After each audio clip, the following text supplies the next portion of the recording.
السلام علیکم ورحمۃ اللہ وبرکاتہ۔ اعوذ باللہ من الشیطان الرجیم، بسم اللہ الرحمن الرحیم۔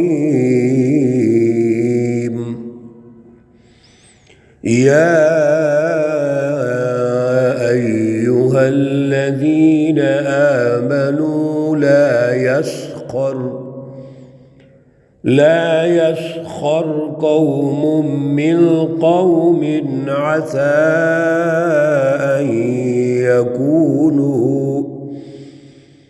عسى أن يكونوا خيرا منهم، صدق اللہ العلی العظیم۔ اللہم صلی علی سیدنا و مولانا محمد النبی الامی وعلی آلہ واصحابہ وبارک وسلم وصلی علیہ۔ معزز سامعین و سامعات، پارہ نمبر 26 سورۃ الحجرات، آیت مقدسہ نمبر 11 ہے۔ اللہ رب العزت اس آیت کا فہم اور شعور عطا فرمائیں اور عمل کی توفیق اور صلاحیت عطا فرمائیں۔ سورۃ الحجرات کا یہ دوسرا رکوع شروع ہو رہا ہے۔ پہلے رکوع میں اللہ رب العزت نے جو مسلمان سچی جماعت کی تربیت فرمائی، اس میں اطاعت امیر ہے، اس میں ڈسپلن ہے، اس میں مشاورت کے نظام کو مضبوط بنانا ہے، اور مشاورت کے دائرے کیا ہونے چاہیے اس پر تربیت فرمائی۔ اور پھر سب سے بڑی بات یہ ہے کہ جب سوسائٹی میں کوئی سوسائٹی اور معاشرہ ترقی کرتا ہے تو اس کی کمزوریاں کیا ہوتی ہیں؟ وہ سب سے بڑی کمزوری یہ ہے کہ ایک بات اٹھی، خبر اطلاع تو دوسرے تک پہنچی اور اس نے آگے کارروائی شروع کر دی۔ ہونا تو یوں چاہیے جو تربیت فرمائی اللہ رب العزت نے کہ جب بھی کوئی خبر آئے، کچھ معلومات آئیں تو سب سے پہلے اس کی تحقیق کرو، غور و فکر کرو، بجائے اس کے کہ ریئیکشن دکھانا شروع کر دیں، رد عمل آ جائے۔ اللہ رب العزت نے بڑی اہم ہماری تربیت فرمائی ہے۔ اور جب بھی سوسائٹی میں آپس میں اختلاف رائے آ جائے، یا کوئی سوسائٹی کے اندر ایک شخص یا کوئی گروہ ایسا آ جائے جو ظلم قائم کرنا چاہتا ہے، ظلم کے دائروں کے اندر رہ کے ترقی کرنا چاہتا ہے، اور کسی وجہ سے وہ اپنے آپ کو بڑا سمجھتا ہے، متکبر ہو جاتا ہے، تو اس کو سمجھائیے، اس کو بتائیے کہ سوسائٹی کی ترقی ہمیشہ مل کے ہوتی ہے۔ آپس میں ہم مل کر چلیں گے، عدل اور انصاف کے ساتھ چلیں گے تو ترقی ہوگی، اور اگر وہ باز نہیں آتا تو اس کے خلاف جہاد کریں، جنگ کریں، اور جب باز آ جائے تو پھر مل کر چلیں۔ اصل بیس سوسائٹی کی وہ عدل و انصاف ہے۔ کوئی بھی خواہ وہ خاندانی نظام ہو، خواہ وہ قومی نظام ہو، بین الاقوامی نظام ہو، جب تک عدل نہیں ہے وہ مستحکم نہیں ہو سکتا۔ تمام مسلمان بھائی بھائی ہیں، انما المؤمنون اخوۃ، اور بھائی کا لفظ جب ہم بولتے ہیں کوئی رسمی بھائی تو نہیں، بھائی کچھ تقاضوں کا نام ہے، دائروں کا نام ہے، احساسات کا نام ہے، کچھ حقوق و فرائض کا نام بھائی ہے۔ ہم بس بھائی کہتے رہتے ہیں ایک دوسرے کو۔ اصل میں جب تک وہ بنیادیں درست نہ ہوں جو بھائی ہے یا بھائی چارے کی ہیں، کس طرح آپ کوئی بھی نظام مستحکم کر سکتے ہیں؟ حقیقی بھائی وہ بھی اپنے گھر کا نظام مضبوط نہیں کر سکتے اگر بھائی چارے کی بنیادیں درست نہ ہوں، یعنی عدل نہ ہو۔ اللہ رب العزت اسی تربیت کو آگے چلاتے ہوئے آج کی آیت مقدسہ میں بہت اہم گفتگو ہے میرے عزیزو۔ وقت کے اختصار کی وجہ سے ہم اشارے کریں گے، مجھے امید ہے آپ توجہ سے سنیے اور پھر غور و فکر کیجیے۔ یا ایہا الذین آمنو، اے ایمان والو، لا یسخر قوم من قوم، کوئی قوم کسی دوسری قوم کا مذاق نہ اڑائے۔ ایک قوم دوسری قوم کا مذاق نہ اڑائے۔ مذاق کیا ہوتا ہے؟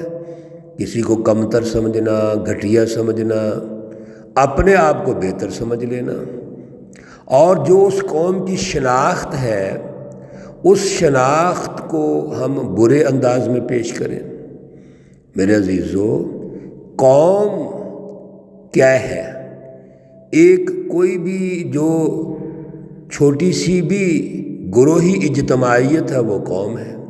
مثلا آپ گھر سے شروع ہو جائیے، ایک خاندان ہے، اس خاندان کے جو افراد خانہ ہے اس میں بھی ورائٹی ہوتی ہے، مزاجوں کی ورائٹی ہے، اس میں بھی ایک دوسرے کے حوالے سے ہمیں کئی تحفظات ہوتے ہیں، لیکن ہم مذاق تو نہیں اڑا سکتے۔ ہم کسی بھی دوسرے شخص کو اس کا جو مزاج یا طبیعت ہے اس کو مینج کر سکتے ہیں، مذاق نہیں اڑا سکتے۔ اس کی تربیت ہوتی ہے، تربیتی ماحول ہوتا ہے، تو ایک خاندان کے ہم ایک دوسرے کا مذاق نہیں اڑاتے۔ پھر اس خاندان کی ایک اجتماعیت ہے، دوسرے خاندان میں کچھ فرق ہو سکتا ہے رہن سہن میں، اٹھنے بیٹھنے میں، تو ہم اس میں ایک دوسرے کا مذاق نہیں اڑا سکتے۔ ہر خاندان کے اپنے کچھ بنیادی تقاضے ہوتے ہیں، اللہ نے تخلیق کے اندر، ماحول کے اندر چیزیں رکھی ہوئی ہیں، لیکن ہم کسی کا مذاق نہیں اڑا سکتے، گھٹیا نہیں سمجھ سکتے۔ پھر اسی طرح ایک ملک کے اندر جتنی بھی اقوام ہوتی ہیں، چھوٹی چھوٹی قومیتیں ہوتی ہیں، ان قومیتوں کے حوالے سے جس کی بنیاد ان کی زبان ہو سکتی ہے، رہن سہن ہو سکتے ہیں، علاقائی بنیادی چیزیں ہو سکتی ہیں، یہ ہر ایک کی مختلف ہو سکتی ہیں۔ ہمارے ملک میں جتنے بھی صوبے ہیں ان کی زبانوں میں اختلاف ہے، اب ان کے رہن سہن میں بھی اختلاف ہے، کھانے پینے میں بھی ہو سکتا ہے۔ اب یہ جتنے بھی اختلافات ہیں یہ تو اپنی قومیتوں کی بنیاد پر ہے، لیکن کیا ایک قومیت اٹھ کے دوسری قومیت کا مذاق اڑانا شروع کر دیں؟ نہیں، ایسا نہیں ہو سکتا، یہ ان کا حق ہے۔ جو بھی زبان، علاقائی رسم و رواج، رہن سہن، یہ ہر قوم کا حق ہوتا ہے، ہم اس کا مذاق نہیں اڑا سکتے۔ ہم تو جو تربیتی نظام بنائیں گے اپنا قومی سطح کا، وہ یہ ہوگا کہ ایک قوم دوسری قوم کے لیے مفید ہو، یعنی اپنی سوچ کے اعتبار سے، عمل و کردار کے اعتبار سے ہم جڑ کے رہیں۔ جیسے ایک ہاتھ ہے، اس کی 5 انگلیاں ہیں، اور 5 انگلوں میں فرق ہے، ورائٹی ہے ان کے اندر، لیکن کیا وہ علیحدہ علیحدہ ہو سکتی ہیں؟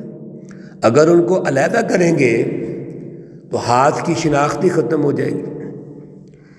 اس لیے تمام قومیتیں چھوٹی چھوٹی جن کی اپنی اجتماعیت ہے، اگر ایک ملک کی ہم مثال لیں گے تو وہ مل کر چلیں گے، عدل کی بنیاد پر، انصاف کی بنیاد پر، ایک دوسرے کے احترام اور اکرام کی بنیاد پر۔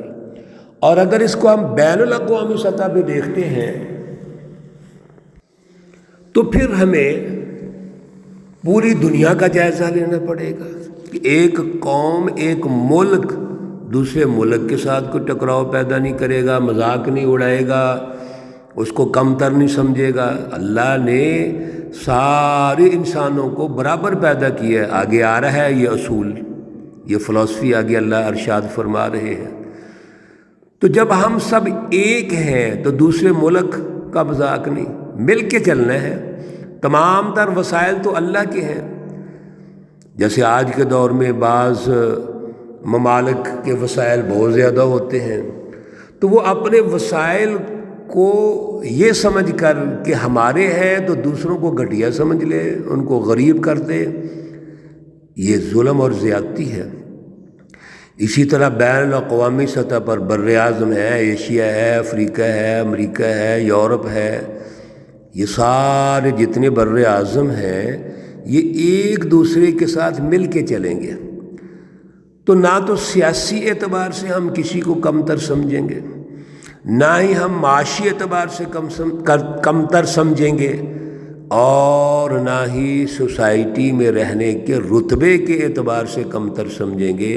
یا ایھا الذین آمنوا لا یسخر قوم من قوم، کوئی قوم کسی قوم کا مذاق نہیں اڑائے، اس کا اکرام، احترام، عزت اور عدل کی بنیاد پر آپس میں رہنا، خیر خواہی یہ رہنی چاہیے۔ عسیٰ ان یکونوا خیرا منہم، قریب ہے کہ وہ دوسری قوم جس کو تم کم سمجھ رہے ہو وہ تم سے بہتر ہو۔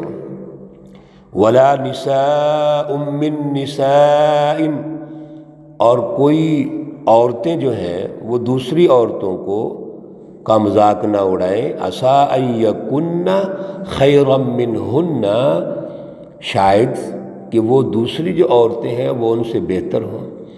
اللہ رب العزت نے عورتوں کا بالخصوص یہاں ذکر فرمایا قوم کے بعد۔ اس قوم میں سے جو ایک حصہ خواتین کا ہے، ان کی زیادہ تربیت کی ضرورت ہے، وہ ذہنی اعتبار سے کمزور ہوتی ہیں، دوسروں کے میل جول کے اعتبار سے ان کے اندر وہ صلاحیت نہیں ہوتی، لہذا یہاں عنوان بنا کر اللہ رب العزت نے یہ واضح ارشاد فرما دیا کہ خواتین کی کسی معاشرے میں تربیت کی زیادہ ضرورت ہے، ان کی مینجمنٹ زیادہ ہونی چاہیے، کیونکہ وہ اس قوم کا حصہ ہے، اور اگر یہ حصہ اس کی تربیت نہیں ہوگی، یہ جلدی متاثر ہو جاتا ہے، دوسروں کو اپنے سے کم تر سمجھنا شروع کر دیتا ہے مختلف وجوہات کی بنیاد پر، تو ان کی تربیت بطور خاص ہونی چاہیے۔ اللہ رب العزت نے مجموعی طور پر پوری قوم اور قوم میں سے وہ یونٹ جو خواتین کا ہے، ان کی تربیت کی اہمیت ارشاد فرمائی ہے۔ میرے عزیزو، یہ آیت کریمہ بہت اہم ہے، اور آج اس کا ہم نے پہلا جو حصہ ہے وہ ڈسکس کیا۔ یہ چیزیں سمجھنے والی ہے، غور و فکر والی ہے۔ اگر اس کی بنیاد پر اللہ رب العزت کی رہنمائی حاصل کر کے ہم کوئی بھی سماج اور معاشرہ تشکیل دیتے ہیں، میرے عزیزو، وہ مضبوط معاشرہ ہوگا، وہ ماڈل ہوگا۔ تو سب سے پہلے آج کے درس میں ہم نے یہ سمجھا کہ کسی قوم نے آپس میں کیسے رہنا ہے، سوسائٹی کے افراد کا آپس کا جو ربط، جوڑ، میل جول ہے، اس کی بنیاد کیا ہے؟ اکرام، عزت، عدل و انصاف، تربیت، خیر خواہی۔ اس کے الٹ کیا ہے؟ مذاق اڑانا، اور مذاق اڑانا، کسی کو کمتر سمجھنا، اپنے آپ کو بڑا سمجھنا، احساس بالاتری کا شکار ہو جانا، یہ سوسائٹیوں کی تباہی ہوتی ہے۔ اللہ رب العزت ہمیں اعلیٰ شعور اور فہم عطا فرمائے۔ اللہ رب العزت تمام بیماروں کو شفائے کاملہ عاجلہ مستمرہ عطا فرمائے۔ اللہ رب العزت تمام مرحومین و مرحومات کو جنت الفردوس میں اعلیٰ مقام عطا فرمائے۔ ربنا تقبل منا انك انت السميع العليم وتب علينا انك انت التواب الرحيم، وصلى الله تعالى على النبي الأمي محمد وعلى آله وأصحابه أجمعين برحمتك يا أرحم الراحمين۔ السلام عليكم ورحمة الله وبركاته۔